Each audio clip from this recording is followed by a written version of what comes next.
Discussion and a very elaborate, distinguished panel in front of me. I have the thankless job. I'm Joshua Walker. I'm a International Affairs Fellow with the Council on Foreign Relations. I have the honor, the privilege, and also the great fear of moderating a panel with such distinguished gentlemen that you see to my left and right. My job is simply to turn things over to them as quickly as possible and try to make this as interactive as possible. We're going to be focusing on Azerbaijan, the U.S.-Azerbaijan relationship, and the larger, broader implications, focusing on energy, trade, development, the different things that we all came to this conference for. So I'm going to start in the order that I've been given. I'm going to start, and everyone's going to offer some introductory comments that are going to be under 10 minutes. You'll be seeing me pass notes to make sure that we keep it on time so we can have some questions from the audience and have some interaction. But without further ado, I'd like to turn it to the Congressman Ted Poe from Texas for his opening remarks. Congressman. Thank you, Josh. It's a pleasure to be here with you, especially with these distinguished gentlemen on the panel. I'm Ted Poe. I am from the state of Texas. And it's an honor to be here with you today. I serve on the Judiciary Committee and the Foreign Affairs Committee, and I'm chairman of the Subcommittee on Terrorism, Nonproliferation, and Trade. I come from Houston, Texas, which we still consider to be the energy capital of the world, and represent 22% of the nation's U.S. Refineries in my congressional district. So energy is something that we do in Texas, and I'm proud to be one of the Texas delegates, members of the U.S. House, that strongly support energy, all kinds of energy, everywhere. People have asked me, where do I think that we should, for example, drill for oil and natural gas? My answer is we should drill for oil and natural gas wherever there is oil and natural gas, except cemeteries. And in Texas, we know how to slant drill into a cemetery, so I think you call it directional drilling. But anyway, that might tell you about my philosophy of energy, wherever it is in the world. You know, Azerbaijan is a friend, a true friend and ally of the United States. Our people work together in the boardroom and on the battlefield, and our governments are close allies, and I believe getting closer as allies. So true friendship, true connections. Texas especially is close to Azerbaijan for a lot of reasons. On March the 6th, the Texas legislature passed a resolution for Azerbaijan-U.S. Friendship Day. Now, March 6th is a special day for Texans, historically. On March the 6th, 1836, the Battle of the Alamo took place, where people who believed in freedom fought and all died for independence from Mexico, that Texas was seeking independence to be its own country, which it was for 9 years. Some say Texas is still a country, who knows? But that's March the 6th. And so I believe that was not just a coincidence that the Texas legislature passed Azerbaijani and U.S. Friendship Day on March the 6th. The State Oil Company of Azerbaijan Republic has operations in Houston, my hometown, and many Texas-based oil companies operate in Azerbaijan. I would invite all y'all to come down to Texas and visit. Now, let me give you a little language translation here. Y'all is singular. All y'all is plural. So all y'all in Texan means all y'all come to Texas and visit Houston especially. Last month, I heard of another example of us working together. In February, Azerbaijan launched its first telecommunications satellite, and that satellite was designed by Orbital Sciences Corporation, which is in Virginia. So thank you for your hard work in being here today. There's not a more critical area of cooperation between the U.S. and Azerbaijan than making sure our two nations are safe from those who want to do us harm. Your cooperation has been more than just verbal cooperation and support. Our troops have stood shoulder to shoulder in Kosovo, Iraq, and now in Afghanistan. And on behalf of not just Texans, but the American people, we thank you for not just orally supporting the United States, but doing it with your people and your soldiers. Past 10 years, Azerbaijani troops have served in Afghanistan to fight the war on terror, and today there are 94 personnel from Azerbaijan there in Afghanistan. Azerbaijan is important in getting our troops and supplies safely to the region. Thousands of American planes fly over Azerbaijan on the way to Afghanistan, and virtually every U.S. military person deployed to Afghanistan has flown through Azerbaijan. Azerbaijan's role in the northern distribution network has helped us get the supplies that our troops have needed when Pakistan cut off our supply route. In my opinion, Pakistan is really no ally of the United States, but Azerbaijan stepped up and showed the world that we don't need Pakistan to win the war on terror in Azerbaijan or in Afghanistan. As we withdraw our troops and our equipment, Azerbaijan will continue to be an important ally of the United States. So, once again, America is grateful for your support. Azerbaijan is helping us fight terrorists in Afghanistan and terrorists in Azerbaijan and other countries. Iran has its fingerprints on some of the mischief that's going on throughout the world. Iran, for example, really doesn't like politically the ties Azerbaijan has with Israel. So in January of last year, Iran tried to kill the Israeli ambassador to Azerbaijan and a local rabbi. 2 months later in March, the police of Azerbaijan arrested 22 people in an Iranian-backed plot to kill an American and Israeli diplomats in Baku. 4 years ago, Azerbaijan authorities thwarted a plan by agents of Iran and Hezbollah to set off a car bomb near the Israeli embassy in Baku. So Iran still continues, and I think for some time will be the international mischief maker, to put it politely. So we must work together to thwart terrorist activity wherever it occurs in the world. Stability is something I think is important for our development between our two countries. Azerbaijan is a stable country. Stability is important not just on the political front, but it is important on the economic and business front as well. Thus, energy. And the United States working closely with Azerbaijan on energy security and production. One reason I think we're doing that and it's successful is because of the stability of Azerbaijan. It is a common strategic goal and interest of our time for both of us to work on energy issues together. Azerbaijan's done a great job to develop its own energy and oil industry. 1 million barrels a day of oil flow from Azerbaijan to Turkey and then to other parts of the world. I personally and the United States officially supports the Nabucco pipeline. It'll be an important link between Azerbaijan and Europe and will help the West diversify its oil and its gas supplies, so it's not dependent on just a single country. I'm also pleased to see that progress is being made in this as a reality. Cooperation agreement with the Trans-Anatolian pipeline will hopefully speed up development. The sooner this project can be completed, the sooner we can stop relying really on unstable and unfriendly regimes for our energy, whether it's Iran or Venezuela. Instead, the United States needs to buy from stable countries and allies like Azerbaijan.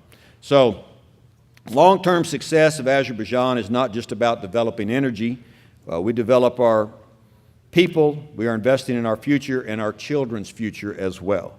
The United States is committed to helping Azerbaijan grow its civil society and adopt democratic reforms. Democratic reforms are important to all democracies, and all countries who have a democracy have challenges about human rights, democratic reforms, and the United States stands ready and is willing through the State Department and other agencies to help Azerbaijan with those issues. So, Azerbaijan-U.S. partnership is strong. We have come a long way in the last 20 years, and I am sure that in the next 20 years it'll be even stronger relationship between Azerbaijan and the United States, both politically, diplomatically, and in the energy sector as well. And thank you very much, all y'all.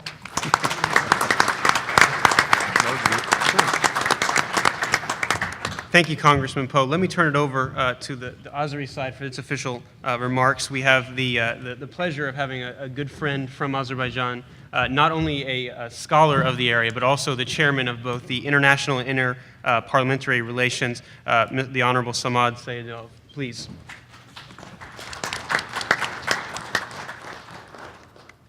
Thank you very much. With my great pleasure, I'm here today, and I'm completely agree with previous speakers and with each his word, but only one about the capital of the oil. Capital of the oil goes to Baku. And I hope that in the nearest future, the world will have two capitals, well, Houston and Baku. Ladies and gentlemen, today is really the honor for me to be here together with my friends and to speak about Azerbaijan. And I want to start my presentation with the words of the president of my country. And he said, "We see Azerbaijan as a modern and democratic country with consolidated rule of law, strong social policy, well-developed economy, and with a solid position in the region." Country profile. You know Azerbaijan. Azerbaijan is not so big country, and 9.5 million population in Azerbaijan. Unfortunately, 20% of our territory still under occupation. But despite of this fact, Azerbaijan is flourishing. And especially Baku city. Baku became a real capital of the world, a real oil capital, but capital of beauty. Today, buildings like mushroom are built in my capital, and we are so proud that different companies, different organizations today located in the capital of Azerbaijan. Not only capital of Azerbaijan, but the government has decided to improve the regions of Azerbaijan. And today, government has approximately 200 programs to develop the region of Azerbaijan. Sheki region, Gabala region, Narlankaran region became a place of the touristic place and so attractable for our guests. Today, I want to give you some real fact about the economic development in Azerbaijan. In 2013, the real GDP tripled in comparison in 2003. And today, approximately 75% of the South Caucasian economy is in the hands of Azerbaijan. The country strategic exchange revenues increased more than 22 times in the last 8 years and reached approximately $41 billion. Very important for us, the level of poverty. And the level of poverty has dropped from 49% in 2000 to approximately 7% in 2012. Azerbaijan today achievements has also recognized by the rating agencies. Fitch Rating, Moody's, Standard & Poor's. Azerbaijan has left the group of countries with average human development to join the high human development category. Also with World Bank, we have special relationships. And in 2008, World Bank gave us information that Azerbaijan is one of the 10 countries that had been achieved high economic reforms within the year.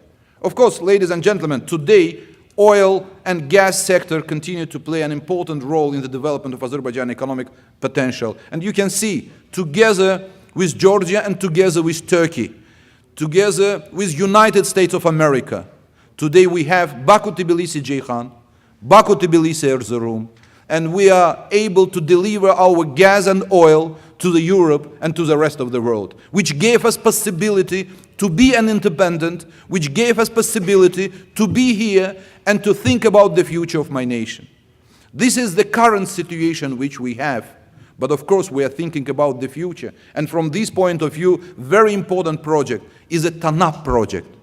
That's a project which we together with our friends from Turkey and Georgia are going to implement in the nearest future. And very important that taking into account that economic crisis is covering the Europe, we together with Turkey are ready to invest our money in this project. And doing this, we bringing security not only to our geography, but to the Europe. And today, this is priority for Azerbaijan, and I think this is a very essential part of our South Corridor South energy corridor, which is being implemented. Today, Azerbaijan is ready not only to build these pipelines, but at the same time, railway between Baku, Tbilisi, and Kars, which connected Central Asia countries with Europe. Very important project together with all our pipelines. Of course, ladies and gentlemen, not only oil and gas are important for Azerbaijani economy, but non-oil sector. And my friend just recently mentioned that telecommunication is one of the main economic sector, became main economic sector in Azerbaijan. And in February, we launched our satellite to the space, which is really very important. Non-oil economy, not oil sphere in Azerbaijan, very important. Within very short period of time, over 400 medical institutions have been built in Azerbaijan. This is very important for our population. And together with non-oil sector, political situation, number of registered political parties, we have representative of oppositional parties in the parliament. We have 11 parties in the parliament. I am so proud I am from ruling party presenting my country, and we came together with Professor Mollazadeh, who represented the oppositional party at my parliament, and he is a leader of Democratic Reform Party at our parliament. Very important part of our policy is a gender policy. And you can see the figures. Actually, today we have approximately 20% members of the parliament are women. And I'm so proud that together with me today here at this conference, 2 ladies, members of our parliament, are taking part. They're sitting on the front table here. Welcome to this convention. Ladies and gentlemen, I have to say that the vast majority of the humanitarian initiatives in Azerbaijan, leading by First Lady.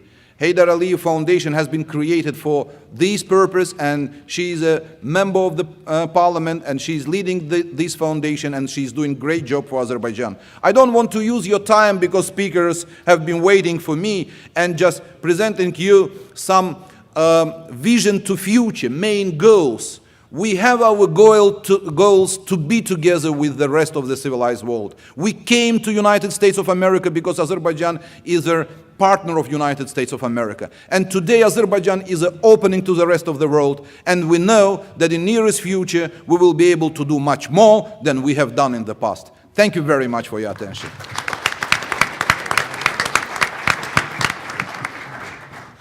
Thank you very much, Mr. Chairman. Let me now turn it over to the Deputy Assistant Secretary of State from the Bureau of European and Eurasian Affairs, Eric Rubin.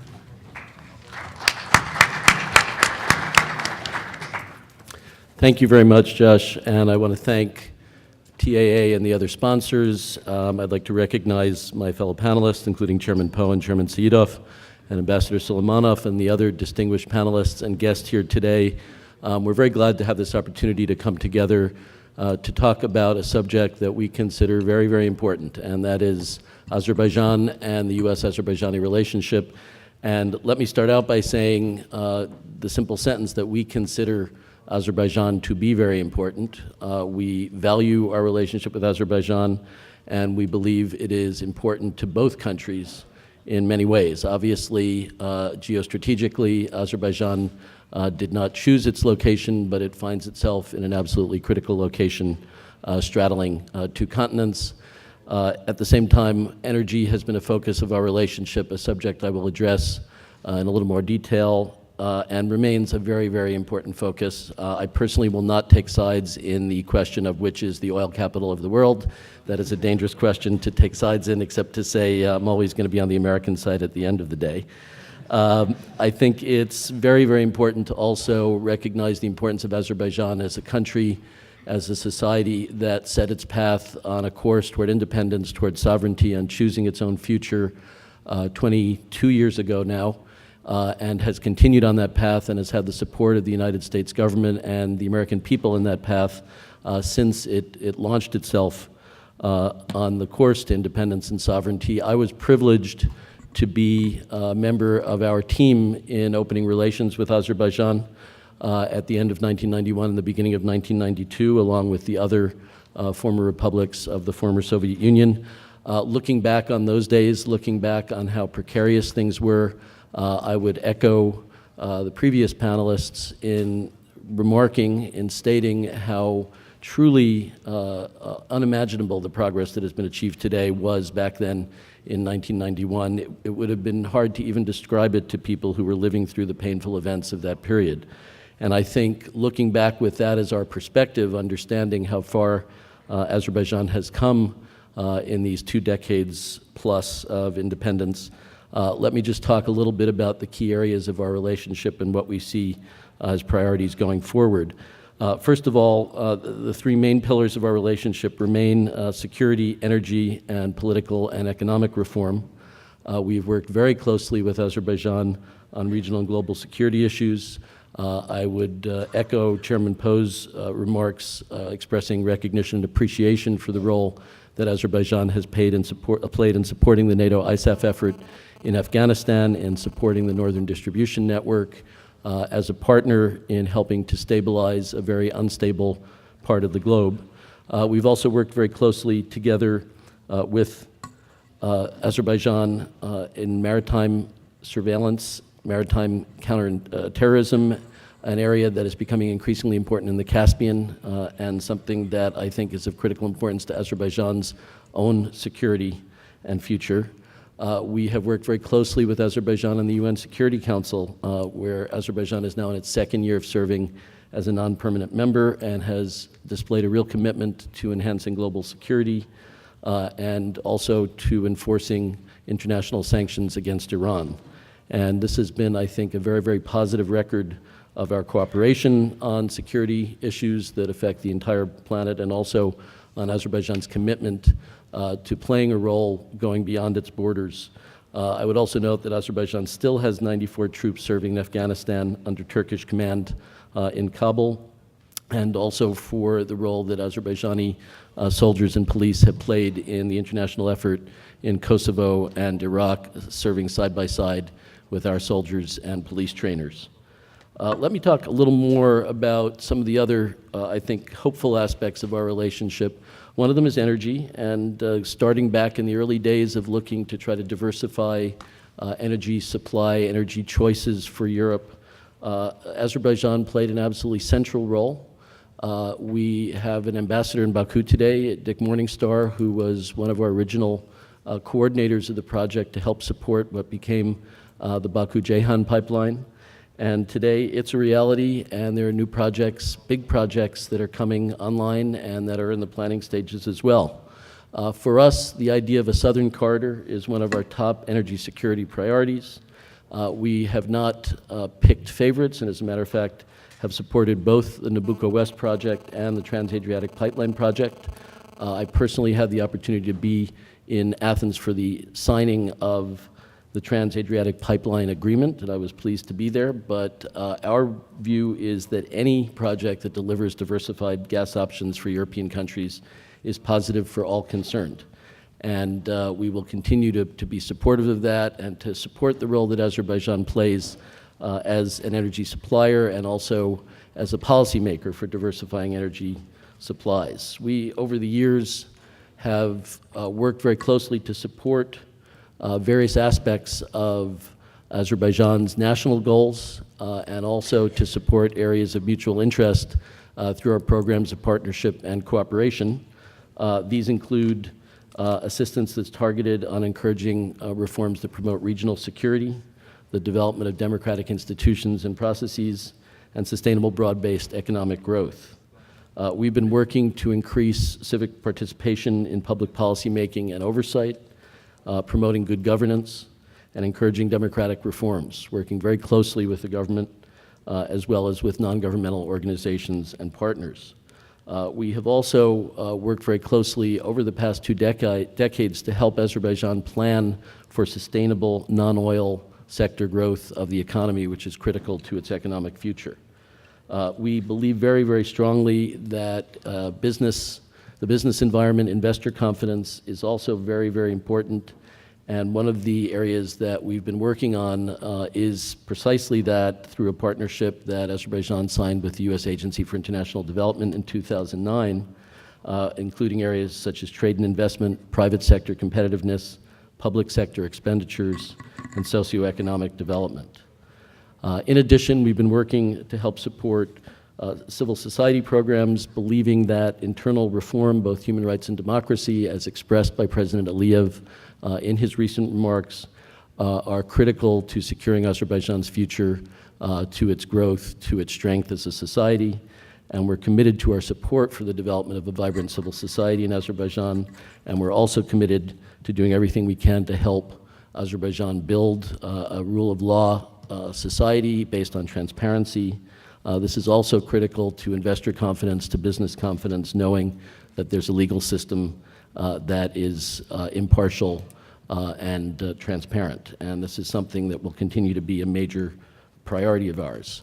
We believe that as Azerbaijan grows stronger, as its society becomes stronger, as the standard of living continues to rise, including the areas of socioeconomic progress that were mentioned by Chairman Saidov, we believe it's also important that it continue to become more open and there continue to be opportunities for citizens to contribute to the development of the society. This is, I think, a very brief overview of the areas that we're working with Azerbaijan. There are many areas that are coming in future as well. This is a dynamic relationship. This is a relationship that we value deeply, and it is a relationship that we believe has benefited both our societies greatly over the past 2 decades. I'd like to end by reiterating the unwavering support of the United States for Azerbaijan's security, independence, and sovereignty, a commitment that has not wavered over the past 21 years, as well as our commitment to ensuring a just, fair, and lasting settlement to the Nagorno-Karabakh conflict, which has gone on for way too long with way too much human suffering. And let me just end with a note on that. We believe very strongly that the status quo is not acceptable, it's not stable, it's not viable, and it does not address the enormous human suffering that this conflict has caused over the past 20 years. That is why we are absolutely committed to working with our Minsk Group co-chair partners, Russia and France, to help resolve this conflict and to develop ideas that could help bring about a peaceful resolution. We've encouraged both Azerbaijan and Armenia to make the difficult decisions that will have to be made to find a just settlement for both sides beyond the current status quo. We will continue to work with both sides to try to develop new approaches, new ways to help move beyond the current situation, to ensure that there are not further outbreaks of violence, and most importantly, to find a way to finally address the human suffering. So this is a commitment that I personally make, but also on behalf of the United States, we make very, very firmly and with great conviction that a settlement is possible and that a better future for all concerned is possible. With that, let me thank you for your attention, and thank you very much for inviting me to join you here today. Thank you. Thank you, Deputy Assistant Secretary Rubin. Let me turn it over to the ambassador who sits to my immediate left, Elin Suleimanov, who's no stranger to this country, to this town, and probably one of the best friends that this town has had for Azerbaijan-U.S. relations. So without further ado, Mr. Ambassador. Thank you. Let me also go to Oh, it's good morning still, everybody. It's good to be at this panel, and I'll try to speak as briefly as possible because this panel is much more intelligent. All the members are than I am, so I'll try to keep it short. It's great to be here. I congratulate TAA on a great panels and a great conference put together. It's a great achievement, and Mr. Taban here has done a great job with his colleagues. Thank you very much for doing that. I would like to recognize, of course, the great members of our panel. Thank you for being here. Members of the Azerbaijani delegation, which includes members of the parliament and the representative of the state oil company of Azerbaijan. They had an excellent trip. I joined part of it in Texas. It was a very successful trip. I would also like to recognize our good friends from Turkey and our very good friend, I see the ambassador from Kazakhstan is here. Thank you for joining us. I saw earlier ambassador of Kyrgyzstan. I know he's somewhere in the vicinity, and that's a story of our lives. We always know our brothers are somewhere in the vicinity, not too far from us. That's always good. Also, of course, I would like to recognize the president of Turksoy, Mr. Kusenev. Thank you very much for joining us, and this super Turkic ambassador, Halil Akinci, who is here, who unites all of the Turkic nations in their quest for for common objectives. It's good to have you all here. Mr. Paul pointed out something which is very interesting. I didn't fully realize that March 6th was a day of Alamo. When we were at the governor's mansion I have this excellent event on the capital, the state capitol in Austin, I could feel the spirit of Alamo. First of all, I was given the flag of Texas. It was a very great honor for me. But most importantly, there you felt that Azerbaijan stands very much committed to its independent decision-making and its sovereign decision-making in the region where that is becoming less of a popular, let's say, and common instance. And that's a very important thing because Azerbaijan is very committed, once again, to its independent decision-making, to its sovereignty, and that commitment is very important for us. I felt it very strongly in Alamo, so I think that there was this coincidence. I say from the outset, and I would like to thank Secretary Rubin for speaking here, because the achievements of Azerbaijan over the last 22 years will not be possible without the support from the United States of America. We're very grateful, and we know and understand that the achievements of Azerbaijan's independence and sovereignty do come also with a contribution from our American friends who stood by us and made so much in making Azerbaijan a success today. And that's an important element of that. That defines why Azerbaijan and the United States are such a good partners in doing so many things in security, in energy development, and all this. Now look, the most important project in the region, and I keep repeating that, the most important and the most successful project in the region, the East-West energy corridor, which now is called Southern Energy Corridor for Europe, was developed jointly with Azerbaijan, Georgia, and Turkey with the great support of the United States of America, which shows that in order to get things done in our region, US support is very important. And today it's not, of course, limited only to oil. Now we're talking about natural gas pipelines with TANAP, Trans-Anatolian Pipeline. We speak about TASIM, which is Trans-Eurasian fiber optic cable. We talk about Baku-Tbilisi-Kars railways. So it's developing into a very new partnership. But once again, US commitment and US interest in the region is very important. Now, during the Clinton administration, that commitment was very, very visible. And I'm very grateful that just before leaving office, Secretary Clinton spoke about energy security and mentioned specifically the Southern Corridor as being an important part of cooperation in the region. Why this is important? Because if you look at our region today, and we all mentioned the big success of Azerbaijan of being sitting at the United Nations Security Council as a non-permanent member. That's a big achievement for Azerbaijan. But now think for a second about this. As a non-permanent member of the United Nations Security Council, Azerbaijan has to deal with the major issues of global security. Azerbaijan addresses and gets involved in the issues ranging from South Sudan to Mali to Syria to Libya, everywhere. And we know how important it is to implement the United Nations Security Council resolutions. Yet, there is a strange dichotomy for us. At the same time, this month, well, this coming month in April, will mark 20 years since adoption of the United Nations Security Council resolutions on Armenia-Azerbaijan conflict around Nagorno-Karabakh, and none of those resolutions has been implemented. So now, imagine how my senior colleague, Ambassador Mehdi, feels every time he deals with other conflicts, which he is demanded and requested to deal immediately with, and our own issue is being disregarded, because 20 years since occupation of Kalbajar, since adoption of the United Nations Security Council resolutions, nothing has happened. Exactly 20 years. Now think about that. That's a very serious issue. And I know that Secretary Rubin mentioned here that we need to move, and that status quo is not acceptable, and we need to move forward.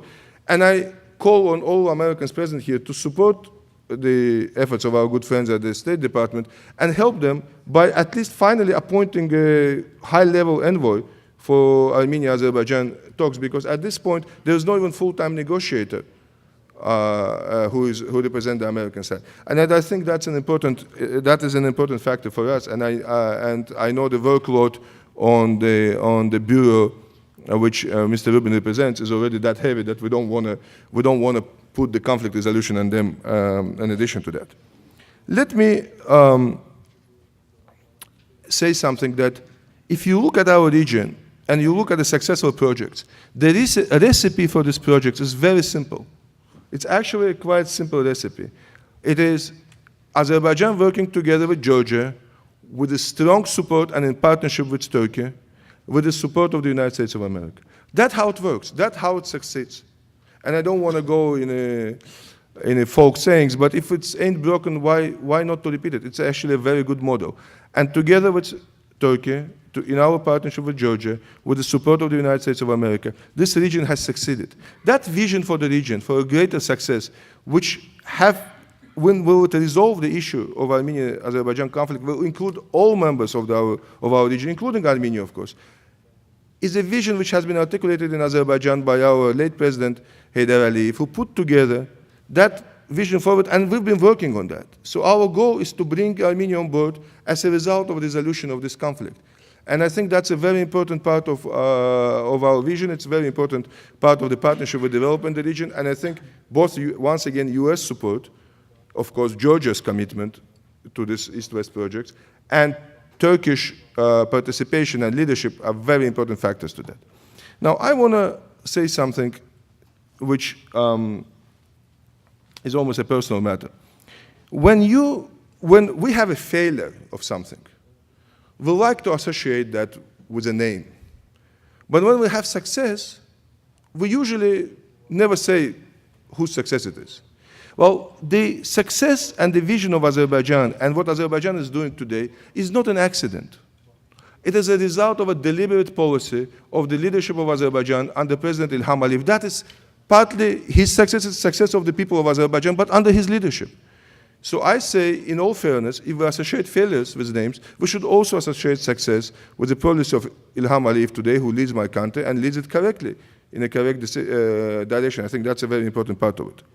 So on the final point, I don't want to take sides on the, once again, Baku and Houston issue, especially since I was just back in Houston. But I think we found a very good solution to that.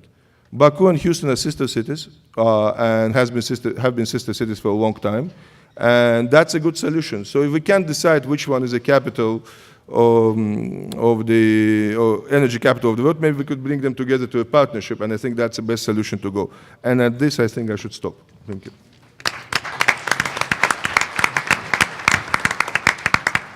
Thank you very much, Ambassador. We're going to turn to David Merkel, who comes from both with deep experience being a former Deputy Assistant Secretary of State and also as a former National Security Advisor. David, take it away. Thank you very much. When Joshua said we had 10 minutes up at the podium, I said, Joshua, how in the world can I say everything I know in 10 minutes? And he said, speak very, very slowly. So, with Eric and Aline going through the list of areas of engagement, I'd like to touch on 2 points. One, U.S. foreign policy, specifically as it relates to our relationship with Azerbaijan, and second, energy security, very briefly, specifically energy security as it relates to European demand and Caspian supply. When we look at foreign policy, it's through a type of lens. Sometimes that lens is clouded with our own prejudice or our own experiences. Sometimes it's very narrow, sometimes it's broader. But when we move around the lens of U.S. foreign policy priorities, and we look at this, both what has been our priority in the last 20 years, today and into the future, to me it seems time and again that Azerbaijan comes into focus. If we think about our past, the breakup of the Soviet Union, obviously we undervalued the violence that happened in the closing days of Gorbachev in Azerbaijan, being more focused on Central Europe and the Baltic states. We looked through a very wide lens and saw the breakup of the Soviet Union as a peaceful breakup. If you were in Azerbaijan or Turkmenistan, and that was your focus, it wouldn't look so peaceful. But Azerbaijan played a very, very important role. The ambassador mentioned that the United States helped Azerbaijan in some of its elements of sovereignty. But it's also Azerbaijan that played a very large role in Russia not being able to exert its influence over the former countries of the Soviet Union through Guam and other organizations. Obviously, the Baku-Tbilisi-Ceyhan pipeline was an element of sovereignty, and it got to the point where energy, Azerbaijan gave a shot in the arm at different times to Berlin and Brussels about exercising their own sovereignty. And Azerbaijan wanted the same thing that its neighbors, and I think the United States and Brussels want, which is for Moscow to look at these countries as neighbors and not as a master. Azerbaijan has come into focus, as has been mentioned before, in the war on terrorism. And that brings us to today, and I'd like to kind of launch off the point that the ambassador mentioned, which is when we look at the United States foreign policy priorities, Iran, Afghanistan, Syria, even North Korea, again, Azerbaijan comes into focus. Baku is only 312 miles from Tehran. Azerbaijan is 350 miles from Syria. Baku is about 780 miles from Herat, Afghanistan, and 718 from the Persian Gulf. To put those in perspective, the Baku-Tbilisi-Ceyhan pipeline is about 1,110 miles. Those of you who traveled from Los Angeles to be here traveled about 2,300 miles, and the difference between the twin energy capitals of Houston and Baku is about 7,000 miles. So the current issues of Iran going nuclear is a very, very important issue for Azerbaijan, the region, and obviously the global community. Our former Secretary of Defense, Panetta, said that he thought that Iran would have the elements of a bomb 6 months. He said that a little over 6 months ago. The Prime Minister of Iran spoke at the United Nations Nations General Assembly about that concern. So these are elements that are very much focused on the global agenda. There was a meeting between a very high-ranking U.S. official and a high-ranking Azeri official, and the U.S. official was trying to point out some time ago how a nuclear Iran would be a global security issue. And the Azeri figure said, if you border Iran, a conventional Iran is an important issue and one that needs to be addressed. Obviously, the issue is of importance for the United States, for some of our key allies in the region, Israel. The ambassador spoke on at the APAC conference, and to my expectation was criticized by Iran, but to my great regret was criticized by some Americans here from the Armenian diaspora, something that I think I don't even understand why an ally of the United States speaking on the importance of an issue here in Washington would be criticized by Americans. Obviously, Afghanistan is key to Obviously, Azerbaijan is key to Afghanistan, has been mentioned before, and its role in the UN Security Council make it so important with regard to Syria and North Korea. Now, when you're focusing on different things, from time to time you need to focus in as well. And my great appreciation for Eric being here is going to temper my criticism, but I still want to point out an area where I think the United States can do better on this. To demonstrate to a country that we share not just what's important to us and them, energy, security, business and political reform, but also take seriously an issue that is vital to them. We need to focus in on Nagorno-Karabakh. The ambassador mentioned the need for a high-level envoy. I think that is an excellent point. I think that the fact that nothing has happened on this issue in over a year and a half since Kazan is tragic. And from someone who sat in the State Department day-to-day managing relations with Russia and Georgia and saw that war happen, I always think that's an important thing to focus on frozen conflicts, at least they not say frozen. But also, Azerbaijan is an important ally, and we need to demonstrate that what's important to Azerbaijan is also important to us.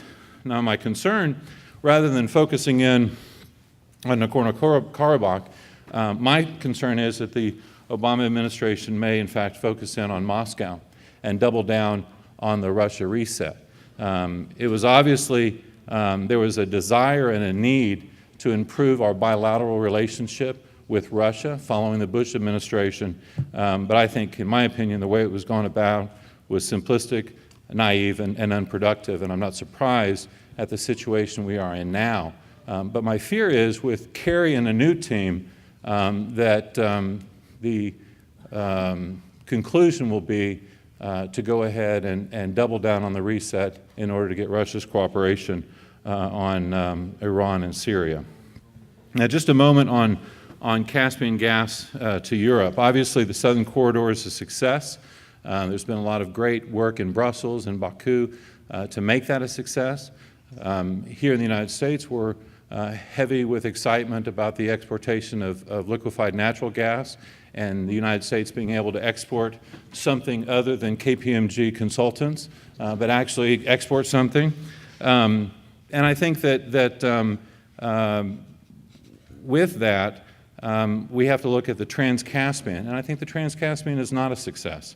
I think our colleagues in another room focusing on Turkmenistan really need to look at the possibility of Turkmenistani gas getting shut in. There's a couple of major U.S. corporations now there looking at onshore resources, but just the way things are happening and the fact that Azerbaijan looks very likely to be able to fill its own southern corridor, I think the Turkmen might have moved a little bit slow. That's not to say that the very positive work between the President of Azerbaijan and the President of Turkmenistan improving relations is not valued and will have great benefit to both countries.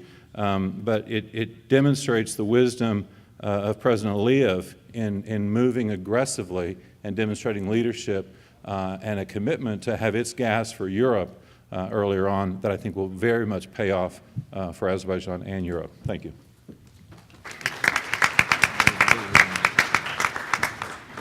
Thank you, David. Last but certainly not least, we have Mike McMahon, who's actually a former congressman from New York and a New Yorker always, but also I've had the privilege to travel with him to the region, so I'm excited to hear what you have to say, Mike. Yeah. Thank you, Dr. Walker, and good day, everyone. It's really my privilege and honor to be here and perhaps providing a perspective of someone who sat on that end of the table with Congressman Poe at one point, and now I sit on this end of the table as a private American citizen, but certainly one who is deeply interested in this important region of the world, and in particular, Azerbaijan. Now, I also have to be a little bit of a troublemaker because throughout this whole session, there's been this ongoing sort of bilateral confrontation between Houston and Baku over which is the oil capital of the world. And I have to say that Ambassador Umarov from Kazakhstan is sitting there, and every time it's mentioned, he's sort of shaking his head and saying, wait a second, you guys, Astana and Kazakhstan should certainly be in the mix. So let's say that we have a three-way battle right now for the oil and energy production capitals of the world. Clearly, when you speak last, it's a cliche to say it, but these very prominent and intelligent and very experienced diplomats and representatives have spoken to the issues, I think, that are important for this session. Other than I just want to be sure that we express to those who have organized this very important conference that we thank them, and certainly from the TAA, Farouk Taban and Murat Akis. We want to thank them and all their staff, because not only have they focused us on the importance of the relationship between the United States and Turkey, but the broader region, which we don't always focus on so much here in Washington, the Turkic countries that stretch into Eurasia and how important they are to us. Also to thank Fevzi Bilgin, the doctor who's sort of organizing all that goes on here, and a special thanks to Kamal Akuz from the Turkoy Association that invited me to be here today to be part of this discussion. Okay, so as an American, let me say, we've heard just about everything, but there's one thing that really troubles me. Because throughout the whole session, we've heard how important Azerbaijan is from her geography, from her natural resources, from her history of being a very close ally to the United States, the fact that she holds the key really to energy security for Turkey and the Southern Corridor and for our very important allies in Europe, and how important that is to the United States. Her soldiers stand by us side by side in Afghanistan. She has become a very important ally to our very important ally, Israel, in both diplomatic ways and in ways of business. Her people are very close in our hearts to the American people. I saw this when I visited last fall to Azerbaijan. Yet, as was discussed, 1/6 of the Azerbaijani people are displaced from their homeland. And at the same time, here in Washington, Azerbaijan is not treated equally to the other nations of the region and the other nations of the world. And in particular, and I know that it sometimes is a moot point, but it has to be spoken to, the existence of Section 907 in the Freedom Support Act continues to be a message from Congress that Azerbaijan is somehow not an equal partner with us, yet we hear all of this discussion and all this talk about how important she is. And we saw not too long ago how the American ambassador appointed by the president could not be seated in Baku because of the domestic politics here in Washington. So let me just add to the mix of the things that we have to discuss as we say to Azerbaijan, yes, you are our important partner. Yes, you sit in the United Nations on the Security Council and represent all democracies around the world in what you do.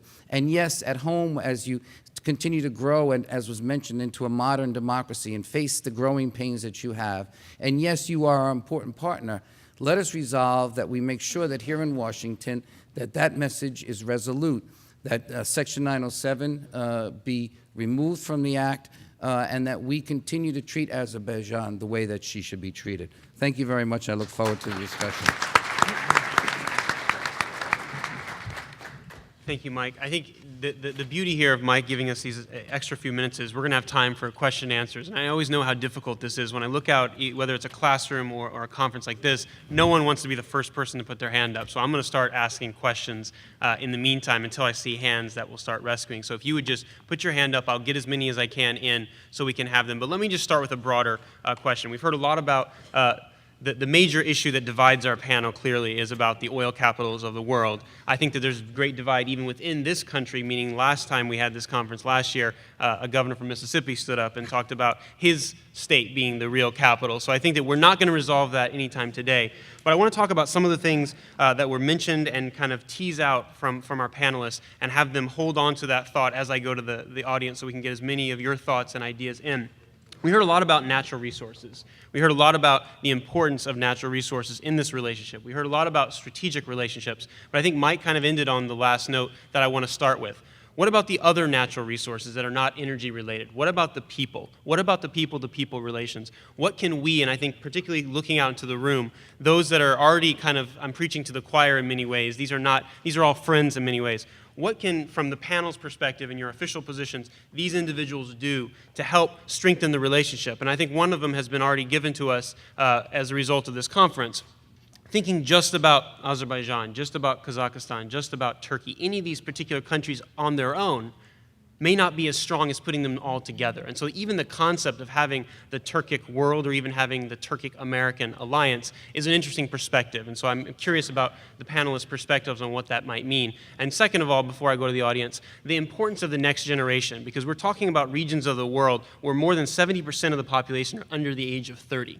And I think particularly being focused on this youth bulge and thinking about where we can think about the next generation of jobs, the next thing. And so thinking about the telecommunications piece that we heard about, the other pieces that go beyond oil, that go beyond, because these are resources that in many ways countries are blessed with, but they're not infinite. So the question is, what does the next century look like? What does the next millennia look like? And when we think about regions of the world that have always been both on the borderlands at some points in time, but have always been central to history, what can we as individuals, both in the United States, those of us who may be Turkic American, those who are American who are friends of Azerbaijan, can we put it in a broader context? What would you as panelists offer to that set of questions that I've just kind of thrown out there? I see one question right over here, and we'll start right over here. Yes, with you, sir. I'm going to take 2 or 3 questions. If you can just keep your comments into a question, so there's a question at the end, and just identify yourself. Thank you very much. Thank you, Joshua. I'm Kamal Bayolo. I'm the resident scholar on the Middle East, North Africa, and Islamic Studies at the National War College, and I'm actually on loan right now to the State Department. But I'm not speaking on behalf of either. My question is very simple and direct. I've been reading a lot about, in essence, that Azerbaijan has impeded relations between Turkey and Armenia because of the issue of Nagorno-Karabakh. I was wondering if Mr. Rubin or His Excellency Ambassador Salmanatov could actually address these issues. Has really Azerbaijan been a hindrance to normalization of relations between Armenia and Turkey? I saw another hand right behind you, sir. Please, Mr. Ambassador. Thank you, Mr. Walker. You spoke about joining forces of the Turkic countries. Well, it already happened, although it's a little bit maimed because 2 countries are missing, Turkmenistan and Uzbekistan, but Kyrgyzstan, Kazakhstan, Azerbaijan have Turkey, and they have formed the Turkic Council. So our forces are more or less joined. And of course, one of the aims of the Nakhchivan Agreement is to contribute to the regional stability through regional ownership, knowing our responsibilities. Secondly, economic cooperation, enhanced economic cooperation, not only among ourselves, but also with the other actors of the region. So we are now concentrating on development of transport and in other areas as well. For example, of course, with respect to culture, we have founded the Turkic Academy in Astana. 4 countries are joining to establish an academy, and then to support cultural activities, cultural heritage fund in Baku, etc., etc. But the aim is to have good relations with all the neighbors. And one of the approaches, the main approach of the Turkic Council is the Turkic Council should develop the relations both within itself and with the other countries without infringing upon the commitments, the already existing commitments of the member states. So it's quite liberal with quite high expectations. Now, with respect to transport, we also intend to, it will be a multimodal transport. We also intend to attract Chinese transit from northwest China through railroad, through road. We are developing Caspian crossings, and with Marmaray under Istanbul, uninterrupted, just traveling 8,000 kilometers, the Chinese will be able to reach, or vice versa. Of course, we have to be on, we have to maintain good relations with all the countries. For example, Iran is always mentioned, but you should not forget that Iran is our neighbor, and 40,000 trucks pass to and fro through the territory of Iran, joining Turkey with the rest of Central Asia. Thank you. It's not a question, but sorry. I guess that's the prerogative as an ambassador. Let me turn it back to the panel real quickly for other people. If you can catch my eye, raise your hand. I'll start there. I'm going to start with Chairman Sayedov, and I think we'll just sit here and just kind of respond. Thank you very much for these questions, and I think that, especially concerning the peaceful resolution of the conflict between Azerbaijan and Armenia. Of course, yes. No doubt that we are looking for peace. And I think that in future we will be able to manage that. But you know, the problem is that we are sitting in front of each other and we are representative of one Azerbaijan, but 3 Armenia are existing, not one Armenia. Armenia as a neighboring country, people like we, they are living They're looking for peace, except some politicians who created a lot of headaches and problematic issues for their own nation. And the second Armenia is existing. Armenia as a diaspora, very strong, influential, and state which sometimes has absolutely different agenda than Armenia as a state. But unfortunately, third Armenia is existing. Armenia as a tool in the hands of the superpower or regional superpower to manipulate and to show who is a master in the region. And with whom we should negotiate. When we start to negotiate with First Armenia, immediately Second Armenia protested. A few days ago, some representative of Second Armenia protested us in Sacramento. We don't understand why. We came as a friends, and I want to express my gratitude to my friend. They said, we're allied to United States of America. We came with peace. They protested those who came with peace, which is not understandable.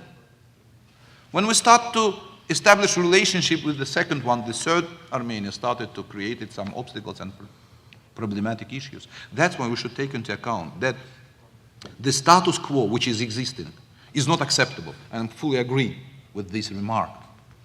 But we should understand that Azerbaijan today is an independent state, and Azerbaijan very consciously came to United States of America and to the rest of the world to establish relationships, normal bilateral relationships.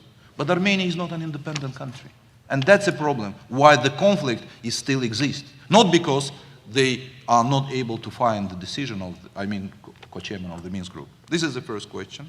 And the second one about the young generation, I will be very brief. You're absolutely right, Joshua, that young generation is our future. And today, all things which we are doing, not because of oil and not for oil, but because for young generation. And I'm so proud to say that the president of Azerbaijan has adopted the special program to change black gold, into the human gold.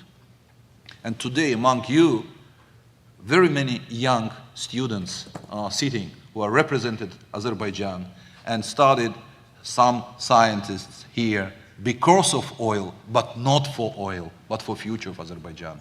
Thank you very much.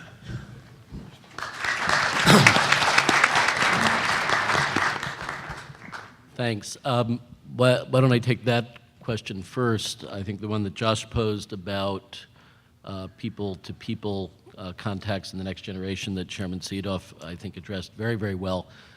We would like to see more young Americans experience present-day Azerbaijan as students, as exchange program participants, even as tourists, just to experience a different part of the world and a different way of looking at the world. And we would like to have more young Azerbaijanis here in the United States. And this is a goal we've set for ourselves, despite the fact that our own budgets for exchange programs and other such activities are under a little stress right now, but we're prioritizing that. And we're glad to see that the government of Azerbaijan is prioritizing scholarships and efforts to fund the opportunities for Azerbaijani students and young people to experience the world outside their borders. And I hope in coming years we can work together to increase the numbers in both directions. I think that's really, really important.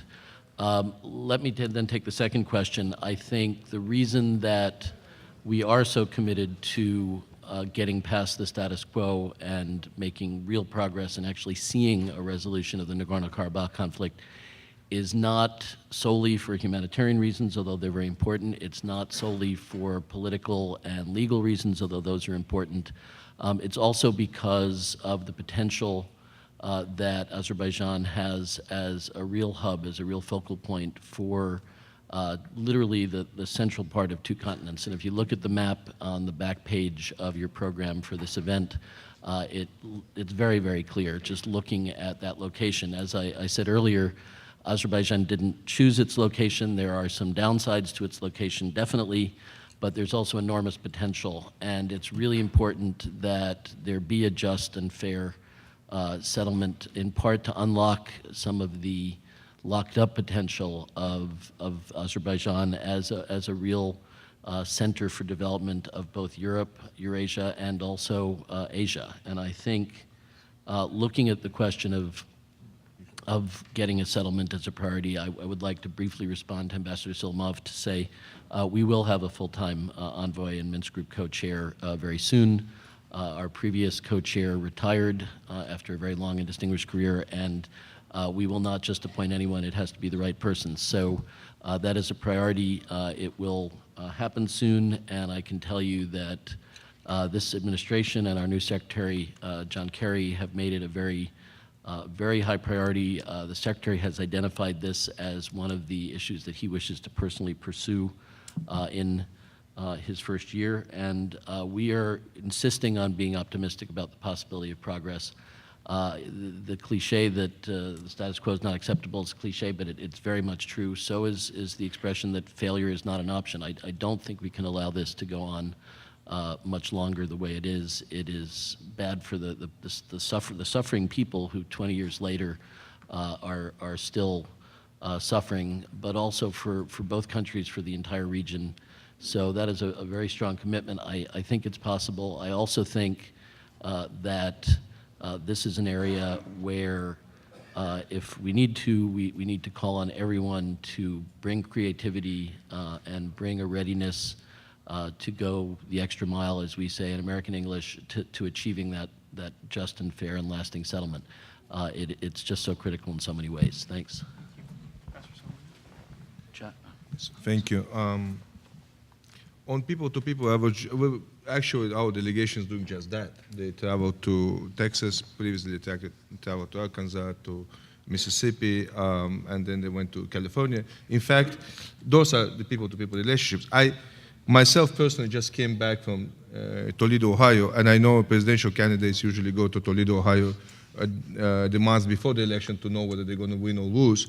I actually spent 2 years in Toledo, Ohio, and it was the formative years of my perception of the United States. I think that's a very important trip for me. It was a homecoming because I went to my university where I got my first master's in the United States. And it's an interesting thing. I will reinforce what Secretary Rubin said, because one of the sad things, I went there as a Muskie Fellow. Today I hear that the Muskie Fellowship is being defunded. It's actually very unfortunate because it was a very good tool to bring people together and work on that. In that respect, I would really thank Chairman Saidov in his capacity as the president of the university, who actually created an American cultural center at his university and brings together Azerbaijani students and American students, and they work together to realize each other. It's a great work they do. Mr. Saidov mentioned something we're kind of used to now, President Aliyev's program of turning black gold into human gold. But we should not forget that, remember, in 1990s, people got used to very quickly to the idea that happiness is a multiple pipelines. And you know, we did it. It actually worked. So I'm very hopeful that our project on turning black gold into human gold will work. Now, one point I want to make is that independent and sovereign Azerbaijan is the best way to give opportunities to our youth. Just look around. Look at my embassy folks, my colleagues at the embassy. Look at the representative of SOCAR here. Those are young people. Young people. Young Azerbaijan, strong Azerbaijan provides opportunities for its citizens. The stronger, the more independent, the more sovereign is the Republic of Azerbaijan, the more opportunities our citizens have, our younger citizens have, to make their choices and to be a part of the society, of a civil society, of a government institutions, of public sector or the private sector.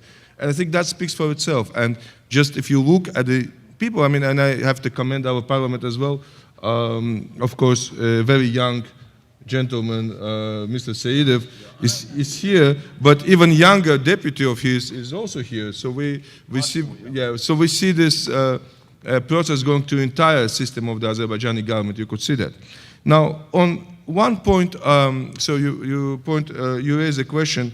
I think it was somewhat turned around. The hindrance to Turkish-Armenian relationship is the Armenia's occupation of Azerbaijani territories. The reason Turkey actually had open borders with Armenia, everything was okay until Armenia occupied Nagorno-Karabakh and Karabakh region, and 20 years ago, to date, the United Nations Security Council called for Armenia withdrawal from the occupied territories. That's when Turkey closed its borders. And that's what happened. Now, our vision is not to be a hindrance to anybody. We do not control Turkey. Turkey is an independent, strong nation. As a leader in the region, they can make their own decisions. The question is different. Our vision is inclusive of everybody in the region. If you look at Azerbaijan's work with Georgia, Azerbaijan's work with Turkey, you could see it's a great success of integration. The choice is in Armenia. Whether Armenia actually wants to be a part of the region, they can, and the key to that is to solving, not even the solving, at least beginning to solve the conflict between Armenia and Azerbaijan. I mean, we're not talking about the full solution, we're talking about not a single inch of territory has been moved since in the last 20 years. Not a single refugee has returned home. I mean, this is generations of people grew up in the camps, and we see Azerbaijan as a hindrance. That is a very strange way to put it. I would also add that not only do we want to see Turkish and Armenian border open, we want to see Azerbaijani and Armenian border open. We want to see the whole region open and integrated. But in order to do that, once again, we need to see a peaceful solution to the Armenia-Azerbaijan conflict. It's not that difficult. Armenian leaders know it. We know it's on the table. I'm very happy to hear that we will soon have a full-time co-chair from the United States. That solution is on the table. It's not difficult. It's easily solvable, so I think we could actually, I'm very hopeful that we'll see it move forward very soon. And no, Azerbaijan does not control Turkey, and I'm very proud that apparently nobody can control Turkey because it's such a strong country, it's a great leader, and we are eternally grateful to our brothers and sisters in Turkey for standing by Azerbaijan in the difficult days and the good days, and we were confident that that friendship and brotherhood and fraternity will continue for a long time. Thank you. Thank you. David? I'll go to David, and then, is it okay? Or do you want to go first? Well, first of all, I'm grateful to Michael for pointing out that I was remiss in thanking our host, particularly the Turquoise Council. Just three very, very quick. The people to people, I'm big on education, and I think that more students from Azerbaijan here and more American students in Azerbaijan would go a long way. I echo what the ambassador said, where what I've seen over the 20 years, and I've really seen a concentration of it more recently, is groups like this are reaching out to members of Congress, members of state legislature, really exercising their own, wherever they live, organizing and doing much, much more. On the youth, what I find most important about Azerbaijan is that the youth are excited about their future in Azerbaijan. Contrast this to the Middle East, where you have a region that is more unstable than perhaps at any time since the breakup of the Ottoman Empire. It's unclear whether it's going to go towards greater chaos or greater democracy, but what is clear is that it's got a rough road in the years ahead. So I think that's very important. On Nagorno-Karabakh, I just want to make one more point. I think that too often, and it happened again here, we talk about Nagorno-Karabakh as an opportunity cost. If it was solved, then Azerbaijan, Armenia could fully realize their potential. It's more than an opportunity cost. It's a present cost, and it could be a greater cost if things went bad. I am very excited by what Eric said about this being a priority for the Secretary of State. If it's possible for the Secretary of State to use some of his time, his personal capital on this issue, I think would be very, very good. We went through Florida, then Rambouillet, then Kazan, and I think it's now time for the United States to again take a leadership position to resolve this situation. And I think that requires more than filling our Minsk group spot. I think that takes real U.S. leadership in a way that we would be able to talk to Moscow to really resolve this situation. And if that's the Secretary of State, I can't imagine a better solution. Minus the Secretary of State's personal time because of other things going on in Iraq and Syria, North Korea, then I really think you need a high-level envoy to organize this behind U.S. leadership. Thank you. Michael. Thanks, Josh, and I'll be brief, but what David said was something I was going to say too. On my visit to Azerbaijan, that feeling you get from the young people there, how positive they are, needs to be stated again. In New York, I met a young man named Hussein Panahov, who had studied at the military academy in West Point, graduated and went back to Baku. And when I went and visited him there in Baku, and saw him still a very, very proud Azerbaijani and very proud of his country, but what an ambassador he was for America. And I saw him speak to young people from the university, and really just the investment that was made in educating him and having him as a lifetime ambassador for America. We all know how important that is, and we have to continue it. I also want to add that for America, but relations with Azerbaijan are so important, but the lesson of Azerbaijan to the American people, the fact that you have a Muslim nation, a Shia Muslim nation, that values democracy and values its relationship with us, is something that we have to also focus on as America needs to better educate itself. I think we all agree that Americans as to the conditions in the world. And lastly, I would submit that we need to make the ability to travel between our two countries easier. A visa waiver plan would be a very good thing, because it is, I can tell you now as a private citizen, it's not that easy to go and travel. You have to plan way ahead in getting visas, and I know it's back. I have met friends there who want to come and visit, and because of the visa restrictions, they can't come, and so that's something we have to work on as well. Thank you. Absolutely. Well, I've learned in Turkish culture, trying to stand between hungry guests and their food is always a bad thing, but the organizers have asked for one last indulgence, and when we thank the panel, they're going to then turn over to a video that Azerbaijan video they'd like us to see. So let's thank our panel, and then we'll turn at that, and we'll see each other at lunch. Thank you. Thank you. Thank you very much.